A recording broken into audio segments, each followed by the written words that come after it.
Assalamualaikum warahmatullahi wabarakatuh. Bismillahirrahmanirrahim. Alhamdulillahi rabbil alamin. Wassalatu wassalamu ala asyrafil anbiya'i wal mursalin, Sayyidina wa maulana Muhammadin sallallahu alaihi wasallam wa ala alihi wa ashabihi ajma'in, amma ba'd. Hadaratil muhtaramin wal muhtaramat, Bapak Ibu para jamaah Majelis Ta'lim Ukhuwah Islamiyah, wabil khusus para guru, para asatid wal asatidah, terutama guru kita Mukarram Bapak Kiai Haji Dr. Andes Muhammad Ja'far, Bapak Ustaz Abdul Hamid Mustafa Al-Hafidh, Bapak Kiai Haji Ahmad Habibi meskipun belum hadir, Bapak Ustaz Haji Muhammad Tahir, Bapak Ustaz Abdul Rahman Hussein, dan pimpinan Majelis Ta'lim Ukhuwah Islamiyah Bapak Haji Basrain Sofari, serta pengurus Masjid Baitur Rahman Bapak Haji Zainuddin dan Bapak Ustadz Alek. Semuanya yang hadir mudah-mudahan dicatat sebagai ahli surganya Allah. Amin. Alhamdulillah, pagi hari yang berbahagia ini kita kembali bisa ngaji giliran di Masjid Baitur Rahman. Pagi ini ngaji fikih kita insya Allah akan membahas seputar masalah manajemen pengelolaan bantuan sosial.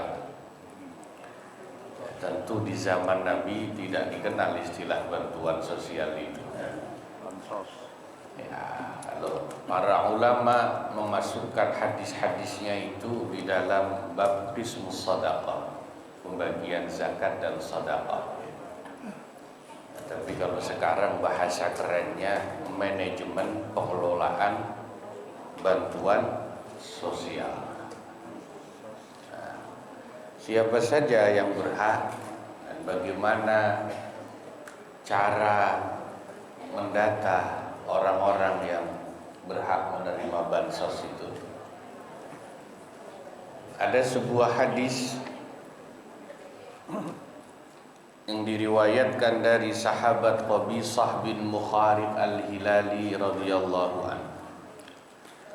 Qala, berkata sahabat Qabisah bin Mukharib, qala Rasulullah sallallahu alaihi wasallam, telah bersabda Rasulullah sallallahu alaihi wasallam, innal mas'alata, sesungguhnya meminta bantuan itu, la tahillu, tidak halal. Tidak halal berarti tidak boleh. Illa li ahadi thalathatin, kecuali bagi salah satu dari tiga macam orang. Pertama, rajulin tahammala hamalatan, seseorang yang sedang menanggung satu tanggungan hutang. Fahallat lahul mas'alatu, maka boleh baginya untuk meminta bantuan. Hatta yusibaha, sehingga dia bisa menutupi tanggungannya itu.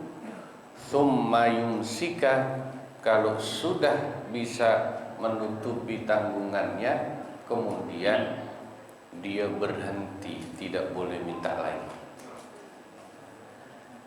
Kalau kita baca ayat di Al-Quran yang menjelaskan golongan yang berhak menerima zakat, saudara-saudara, kita bisa buka di surat At-Taubah ayat 60. Betul? Innamas sadaqatu lil fuqara'i wal masakina wal amilina 'alaiha, terus wal mu'allafati qulubuhum wa fir riqabi wal gharimin wa fi sabilillahi wa ibnis sabil. Pertama, zakat itu untuk fuqara. Para fuqara itu jamaknya kata fakir. Ini banyak yang bingung nih jamaah. Pak, kalau pas lebaran saya panitia zakat mendata fakir miskin itu bagaimana? Kalau ngelihat tetangga kok kaya-kaya nggak ada yang pantas dapat zakat, orang Jakarta. Nah, maka kita harus tahu definisi fakir itu apa. Fakir ini yang pertama. Fakir itu definisinya man la malalahu wala kasbah. Orang yang tidak punya harta dan tidak punya pekerjaan, alias pengangguran sukses.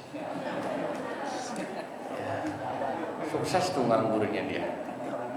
Ya, boro-boro rumah ya. Itu fakir. Masuk di situ isinya. Yang kedua wal masakin, jamaknya kata miskin. Siapa yang masuk kategori klasifikasi miskin itu? Man qadara ala malin au kasbin wala yakfihi. Orang yang punya harta dan ada pekerjaan tapi enggak cukup. Nih definisi miskin. Jadi jangan kita berasosiasi atau beranggapan miskin itu harus orang yang tinggal di bawah kolong jembatan, di bawah kolong tol baru orang susah miskin. Tidak harus begitu. Definisi fikihnya miskin itu, biarpun dia punya harta dan kerja, kalau nggak cukup buat standar hidup layak, itu miskin. Standar hidup yang layak itu udah miskin. Contoh, kerja UMR gajinya berapa UMR sekarang?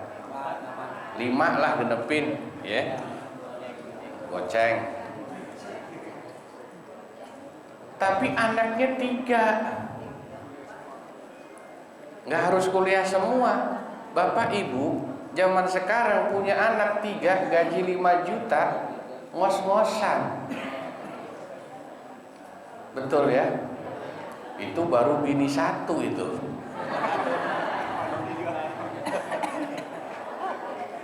Ya. Saya aja terus terang.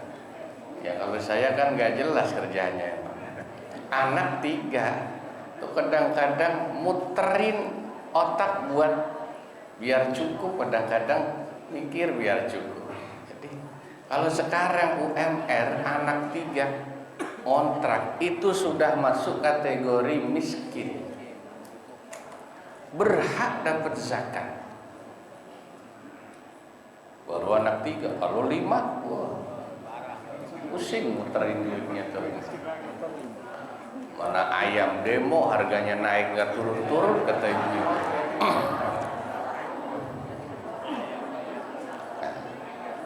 Ya bu ya. Suami ngasih duit belanjanya nggak nambah-nambah. Nah itu fikih begitu ya. Yang ketiga wal amilin, amil zakat. Nah, keempat wal muallafati qulubuhum, muallaf. Kelima wa fir riqab, budak, tapi sekarang sudah tidak ada budak. Keenam gharimin. Nah ini nih, gharimin orang yang nanggung hutang. Ini yang kita bahas nih. Dia berhak dapat zakat, dia berhak meminta bantuan, termasuk bantuan sosial. Tapi definisi gharimin di Al-Quran itu kata para ulama, siapa sih orang yang berhutang yang boleh minta bantuan dan dapat zakat itu? Yaitu manistadana dainan limaslahatin diniyah au limaslahatin ammah. Orang yang berhutangnya digunakan untuk tujuan kemaslahatan agama atau kemaslahatan umum, baru disebut gharimi, nanggung hutangnya. Ya. bukan hutang karena main slot sekarang yang banyak ya. Bukan hutang karena pinjol, tapi hutangnya buat kemaslahatan agama atau kemaslahatan umum. Contoh panitia pembangunan masjid, jamaahnya udah banyak yang janji, tenang Pak Ustadz, nanti saya nyumbang sekian, ngasih semen sekian. Panitia udah tenang, insya Allah cukup nih renovasi masjid. Dia udah utang ke material, Ustadz itu, pengurus itu udah kadung utang. Ternyata jamaah cuman janji doang. Dia yang nanggung utangnya dong. Itu yang disebut gharib. Dia dapat zakat dan bantuan sosial. Ya, atau untuk kemaslahatan ammah, maslahatan umum. Ya. Misalnya, ya apa kemaslahatan umum itu, dia nalangin buat benerin jembatan atau jalan dan lain sebagainya. Nah, itu yang disebut tahammala hamalatan. Itu golongan pertama. Yang kedua, warajulin asabat hujaihatun ijtahat malahu. Orang yang tertimpa bencana yang menghabiskan hartanya, fahallat lahul mas'alatu, maka boleh baginya meminta bantuan, hatta yusiba qiwaman min aishin, sehingga dia mendapatkan atau memperoleh kembali penghasilan penghidupan yang stabil. Korban bencana, kebakaran, longsor, kebanjiran, gempa dan lain sebagainya, berhak minta bantuan. Ya, tapi tetap ada batasnya. Sampai kapan?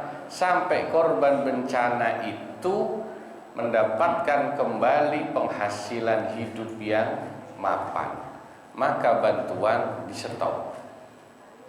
Makanya kan kalau di Indonesia ada istilah masa darurat tanggap bencana. Biar berapa lama biasanya? Sebulan lah katakan ya. Kalau udah sebulan nggak boleh minta terus. Ya, tapi kalau masih masa tanggap bencana itu, ya memang berhak minta bantuan. Kita kirimin sembako, kita kirimin pakaian, obat-obatan. Kalau yang punya bayi kita kirim suplai susu, pampasnya bayi, makanan bayinya. Tapi nggak boleh terus-terusan. Nah, itu golongan kedua. Golongan ketiga, warajulin asabathu faqatun. Seseorang yang memang tertimpa kesulitan ekonomi yang parah, hatta yaquma salasatun min dzawil hija min qaumihi, sehingga ada 3 orang minimal dari kaumnya itu dari warga lingkungannya yang independen dan jujur. Dzawil hija itu makna aslinya pinter, jujur, independen. Itu merekomendasikan dengan mengatakan laqad asabat fulanan faqatun dalam hadisnya. Sungguh si fulan itu memang sedang kesulitan ekonomi, tertimpa kesulitan ekonomi. Fahallat lahul mas'alatu, maka menjadi halallah bagi fulan itu untuk minta bantuan. Ya, contoh ngajuin supaya dapat BLT, bansos ataupun anak sekolahnya KJP. Nah, ini yang terakhir ini menarik kalau kita kaji. Ternyata Nabi itu sudah jauh-jauh hari mengajarkan lewat hadis ini bagaimana mekanisme pemberian bantuan itu kepada orang yang berhak melalui mekanisme yang tertentu. Tidak semua orang boleh ngaku-ngaku miskin supaya dapat bansos, KJP, BLT, tidak. Tapi ada syaratnya. Di hadis ini syarat orang itu dianggap layak menerima bantuan kalau ada 3 orang di lingkungannya merekomendasikan. Tapi yang merekomendasikan itu harus orang yang independen dan jujur. Kalau di kita kan tentu RT RW jalurnya.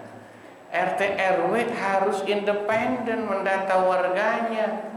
Jangan yang ditulis dimasukin saudaranya semua yang dapat. Oh, dengerin tuh TRW, dengerin tuh. Oh, ini Nabi yang bilang ini. Sini mah nggak ada. Sini mah nggak ada.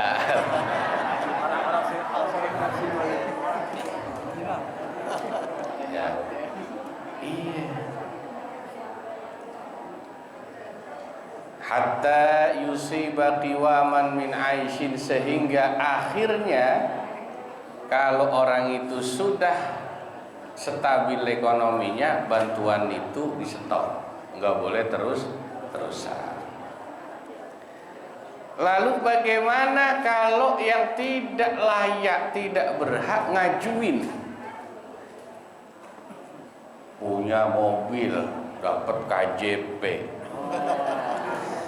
punya kontrakan dapat BLT, ngajuin. Dengerin nih kata Nabi.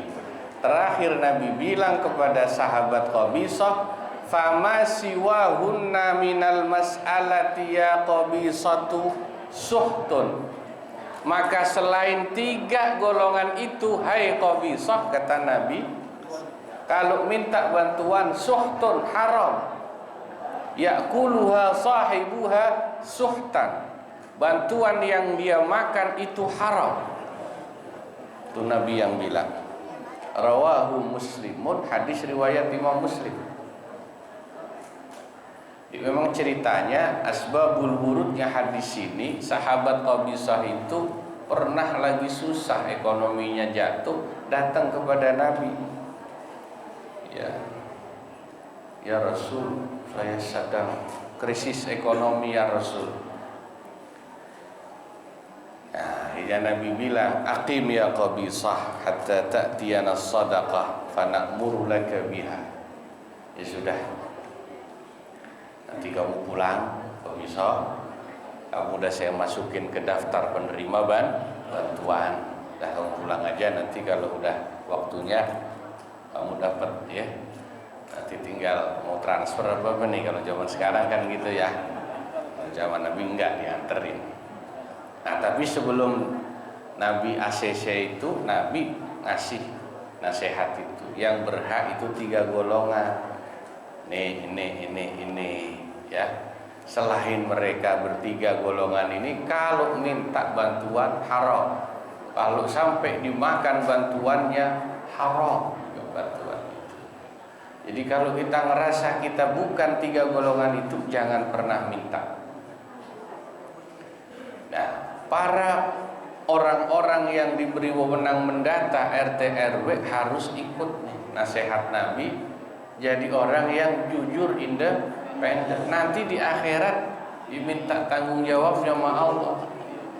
Dulu yang lu masukin siapa aja dapat BLT, kenapa saudara lu semua, kata malaikat. Sebelum orang lain sudah warganya saudara semua.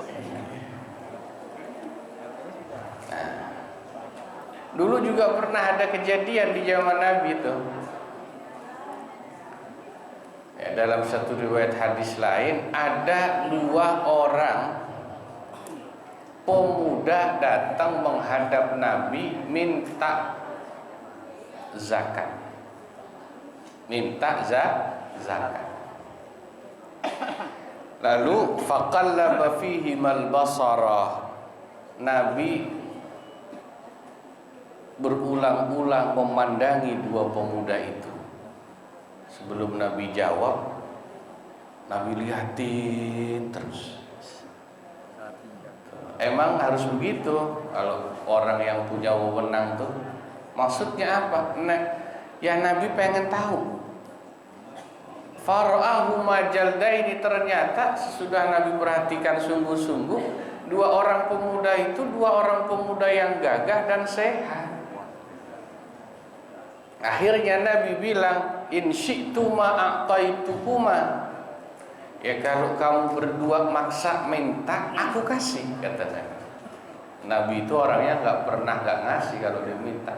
Tapi ujungnya Nabi bilang, wala hadza fihi ma li ghaniyyin wala li qawiyyin muktasibin.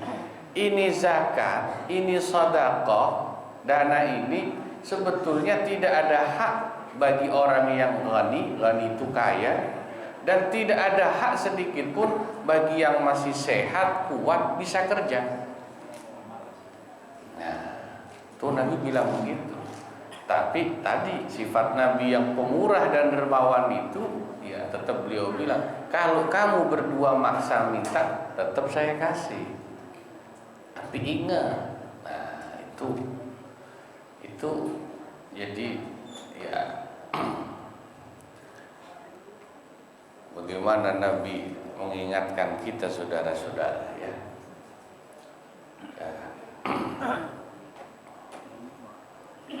Sama kalau misalnya sekarang ada orang minta-minta ngamen misalnya, kita lihat masih muda sehat. Kalau kita mau bijaksana, kita boleh tegur dia, lu kan masih muda, sehat, jangan minta-minta. Tapi kita harus niru Nabi juga, jangan cuma nasihat doang, kasih juga. Karena Nabi dulu di samping negur, nasehatin, tapi tetap ngasih. Ini kadang-kadang kita ngomelnya doang yang sok-sokan ngikutin Nabi, ngasihnya kagak. Ya kalau mau ya di samping nasehatin atau negur, tapi tetap kita kasih, itu yang benar ya. Ya Allah. Nah yang terakhir saudara-saudara, ini juga banyak pertanyaan. Karena tadi sudah kita baca ayatnya, golongan penerima zakat. Pengurus masjid banyak yang tanya, Pak, gimana kalau pas Ramadan imam-imam masjid terawih Ramadan, muadzin, bilal, petugas ya, pas pembagian zakat boleh nggak kita kasih Pak dari dana zakat itu? Ayatnya nggak ada yang nyebut. Jadi selain 8 golongan itu nggak boleh. Nah yang benar, imam sholat, tarawih dan lain sebagainya dihonorin, dikasih THR, bukan diambilkan dari uang zakat. Kecuali udah mepet, kotaknya jamaah kosong, mau lebaran dibuka gopean semua, berat itu kotak, tapi gopean semua. Lalu bagaimana ngasih THR imam mama muadzin ini kalau begini? Nah kalau udah kepepet boleh dianggarkan pos dari zakat fitrah dan mal, tapi bukan sebagai imam sebutannya, karena nggak ada sebutan untuk imam, untuk muadzin, nggak ada di ayatnya. Maka pos anggarannya harus ditulis. Kalau dia memang tidak mampu, ya fuqara masakin. Atau kalau sebetulnya mampu, tulislah di situ sabilillah. Itu solusinya begitu. Jadi bukan karena dia imam atau muazin, tapi karena sabilillah. Guru ngaji begitu sabilillah. Ya. Karena nggak ada ayatnya, hadisnya pos anggaran zakat untuk imam guru ngaji, nggak ada. Termasuk zakat itu tidak boleh digunakan untuk selain 8 golongan itu, nggak boleh dipakai untuk pembangunan masjid, musholla, pesantren, tidak boleh sama sekali. Kalau mau bangun masjid, musholla, pesantren, madrasah, ambil dari sedekah jariyah masyarakat, infak sedekah masyarakat. Zakat tidak ada untuk itu, ya. Itu sudah menjadi kesepakatan para ulama lah. Ini ngaji fikih kita para jamaah pada kesempatan pagi ini. Lagi bertanya masalah amil. Amil. Sekarang amil atau bisa dibentuk oleh pengurus masjid itu sendiri, apa harus ada pengesahan dari yang berwenang? Ya. Amil itu definisinya adalah petugas pengumpul zakat dan yang bertugas membagikan zakat yang ditunjuk resmi oleh pemerintah. Itu amil definisinya. Jadi yang di masjid-masjid itu tidak disebut amil sebetulnya. Amil itu ya kalau di Indonesia diangkat pemerintah dalam lembaga yang namanya Baznas, Bazis dan seterusnya. Kalau yang di masjid mushola itu namanya panitia, relawan panitia itu, ya. Relawan. Jadi ya bekerjanya itu niatnya relawan. Relawan itu ya karena Allah. Ya? Nanti nggak bisa menerima sama menyalurkan. Menyalurkan bisa, menerima bisa, menerima dari orang, menyalurkan dan menerima dari jamaah bisa. Tapi kalau dia dapat zakat atas nama amil itu sebetulnya nggak boleh, karena dia bukan amil. Apalagi satu masjid daftar list amilnya 20 orang, lu banyak amat. Ngabisin jatah fuqara masakin. Kalau mau jangan ambil, masukkan ke sabilillah tapi jangan banyak-banyak. Atau kecuali dia memang relawan panitia zakat yang masuk kategori fakir miskin, boleh masuk di situ. Ya. Itu yang betul begitu. Ya. Niatkan saja yang paling bagus supaya dapat pahala ya sebagai amin, sebagai relawan karena kedudukan fikihnya seperti itu. Ya, jelas ya. Makasih, mudah-mudahan manfaat. Kurang lebihnya mohon maaf. Allahu a'lam bishawab wa ilaihil marji'u wal ma'ab. Wassalamualaikum warahmatullahi wabarakatuh.